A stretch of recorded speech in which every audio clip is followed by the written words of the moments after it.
Assalamualaikum, sahabat Oto. Kali ini saya akan membahas kelebihan dan kekurangan Toyota Rise. Segmen SUV kompak semakin ramai dengan hadirnya Toyota Rise. Pabrikan membekalinya dengan sederet teknologi canggih yang berhasil menjadi keunggulan mobil kembaran Daihatsu Rocky ini. Walaupun kalau diperhatikan lebih jauh, rupanya ada beberapa kekurangan yang juga perlu diketahui calon pemilik. Kehadiran Toyota Rise sendiri berhasil mendapat sambutan yang luar biasa dari konsumen. Hal ini dibuktikan dengan panjangnya antrean inden untuk varian-varian tertentu.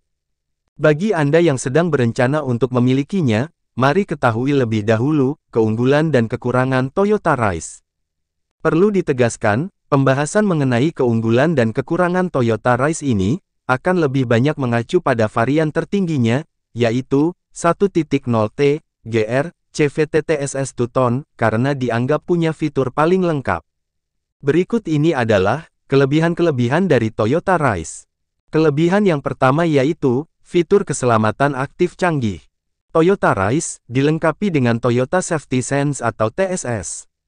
Keberadaan TSS ditujukan untuk membantu pengemudi berkendara dengan lebih aman, memanfaatkan beberapa fungsi yang terdapat di dalamnya. Mulai dari Pre-Collision System, Adaptive Cruise Control, Lane Departure Alert with Steering Control, Rear Cross Traffic Alert, Blind Spot Monitor, dan pedal Misoperation Control. Setiap fungsi memiliki tugasnya masing-masing. Salah satu yang paling canggih adalah Lane Departure Alert. Fungsi ini akan memberi peringatan saat mobil keluar lajur, bahkan sampai melakukan koreksi arah kemudi pada situasi-situasi tertentu. Kelebihan yang kedua yaitu Adaptive Cruise Control. Walaupun termasuk ke dalam TSS, tapi keberadaan Adaptive Cruise Control rasanya pantas mendapat sorotan tersendiri. Sebab Toyota Rise bisa dibilang pionir penggunaan fitur ini untuk mobil di bawah 300 juta rupiah. Rival lainnya seperti Nissan Magnite dan Kia Sonet memang sudah menggunakan cruise control tapi belum adaptif. Adaptive Cruise Control itu sendiri adalah pengembangan dari cruise control yang selama ini sudah dikenal luas. Fitur ini mampu membaca keberadaan kendaraan di depan, kemudian mengatur jarak aman. Pada Toyota Rise, Adaptive Cruise Control baru bisa bekerja di kecepatan 30 km per jam.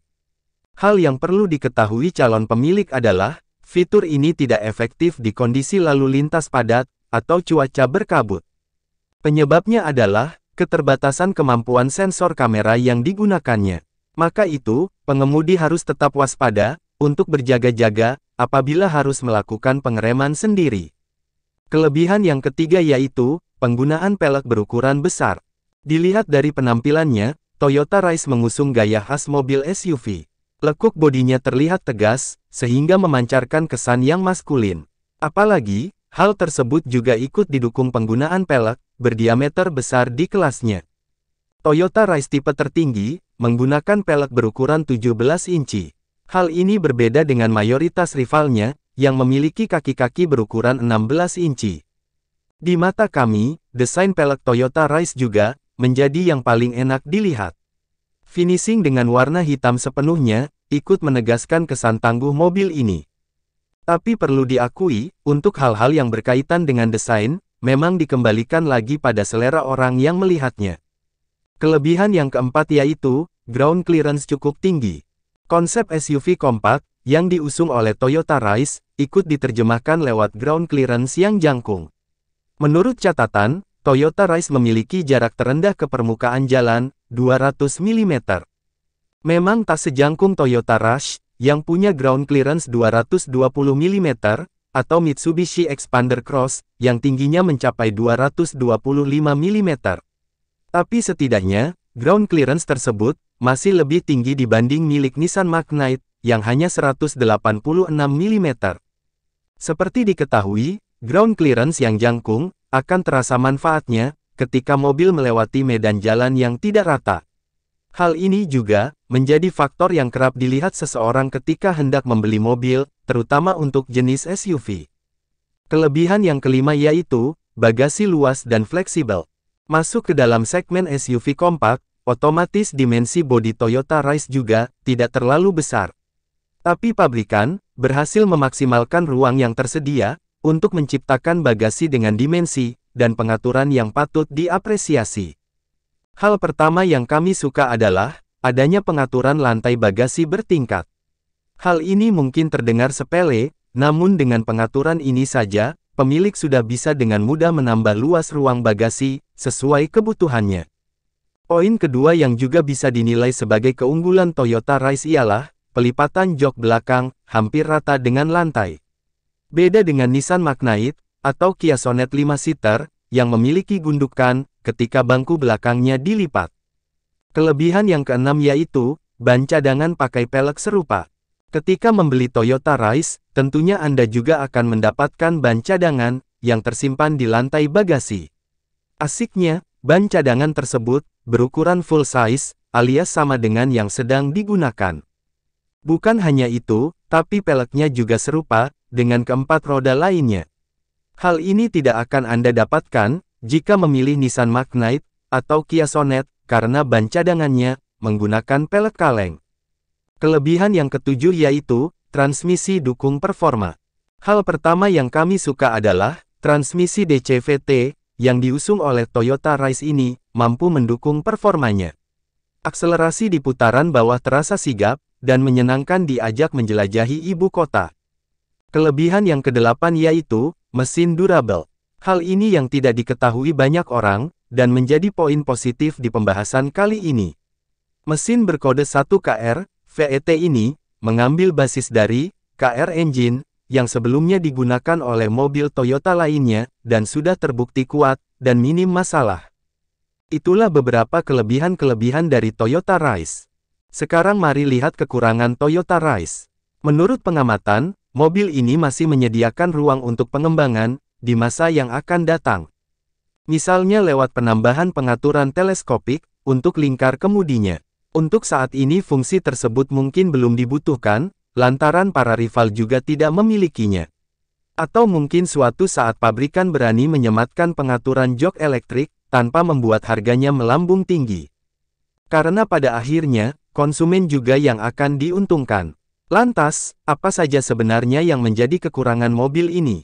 Kekurangan yang pertama yaitu tenaga mesin inferior.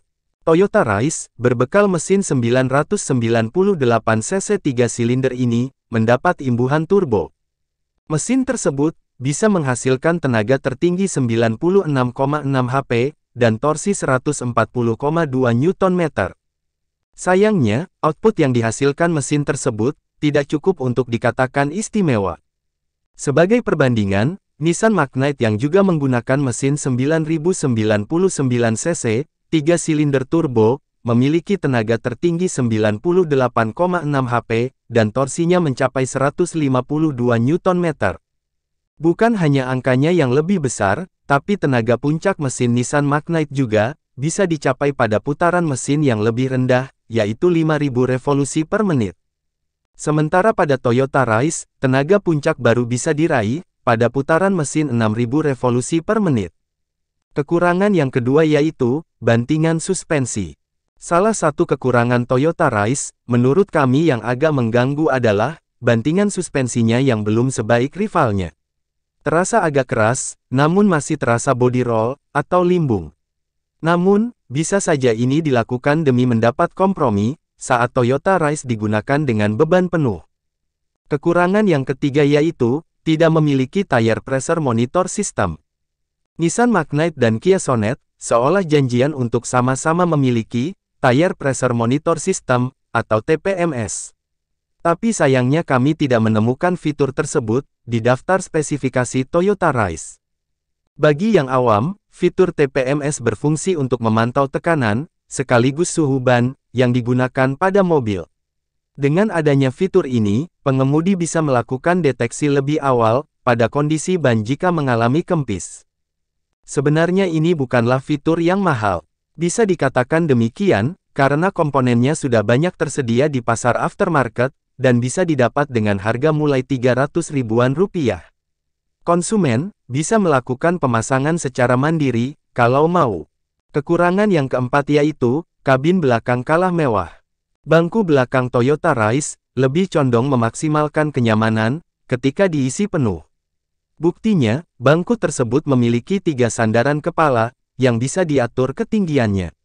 Jadi tak ada satu orang penumpang pun, yang harus menahan rasa pegal di lehernya. Hal ini, sebenarnya masih termasuk keunggulan Toyota Rise, karena tak semua rival memilikinya. Tapi lain cerita, kalau dilihat dari sudut pandang kemewahan. Nissan Magnite dan Kia Sonet, justru pantas mendapat poin ekstra, lantaran bangku belakangnya, memiliki sandaran tangan. Untuk mobil sekelasnya, fitur ini jarang ditemukan. Kekurangan yang kelima yaitu, tak ada ventilasi AC belakang. Untuk hal yang satu ini, rasanya Anda perlu mempertimbangkannya. Sebab berhubungan langsung, dengan kenyamanan penumpang. Kalau diperhatikan, rupanya Toyota Rise tidak memiliki ventilasi AC mengarah ke penumpang baris kedua, yang umumnya terletak di belakang konsol tengah. Sebaliknya, Nissan Magnite dan Kia Sonet, lagi-lagi seolah janjian untuk sama-sama memilikinya. Dengan adanya ventilasi ini, penumpang baris kedua, dijamin bebas dari rasa gerah, karena mendapat semburan hawa dingin secara langsung. Kekurangan yang keenam yaitu, kapasitas tangki bensin kecil. Kapasitas tangki bensin Toyota Rise, tergolong kecil. Berdasarkan penelusuran, diketahui kapasitasnya hanya 36 liter. Selisih jauh dibanding Nissan Magnite, yang punya kapasitas mencapai 40 liter, atau bahkan Kia Sonet, yang berkapasitas hingga 45 liter. Dampak dari kekurangan yang satu ini, mungkin tak seberapa dalam penggunaan sehari-hari. Dan kemungkinan hanya akan dirasakan, oleh mereka yang memiliki kebiasaan mengisi bensin, secara penuh, alias full tank. Menjadi lebih cepat, untuk balik lagi ke pom bensin. Kekurangan yang ketujuh yaitu, kualitas buatan. Salah satu kekurangan Toyota Rise, yang kami sayangkan adalah, kualitas buatannya yang tidak sebaik rivalnya. Masih terdapat celah-celah yang tidak konsisten, pada interior maupun eksteriornya. Kami sangat berharap, PT Toyota Astra Motor, memperbaiki hal ini. Itulah beberapa kelebihan, dan kekurangan dari Toyota Rise. Merangkum keunggulan dan kekurangan Toyota Rise, bisa disimpulkan, mobil ini memang pilihan yang cukup menarik, berbekal segala fitur canggihnya. Tapi dengan catatan, Anda harus memilih varian tertinggi, untuk bisa menikmati fungsi TSS. Di lain sisi, Toyota Rise, bukanlah pilihan satu-satunya di segmen SUV kompak, yang memang tengah naik daun belakangan ini. Nissan Magnite, dan Kia Sonet juga bisa dilirik. Hal yang menarik saat ini, Kia Sonet juga, tersedia dalam konfigurasi kabin 7-seater. Walaupun dimensi bangku baris ketiganya, tidak bisa dibilang lega, tapi cukup bermanfaat, untuk ditempati anak kecil. Demikianlah, kelebihan dan kekurangan Toyota Rise. Mudah-mudahan, review ini bermanfaat bagi Anda.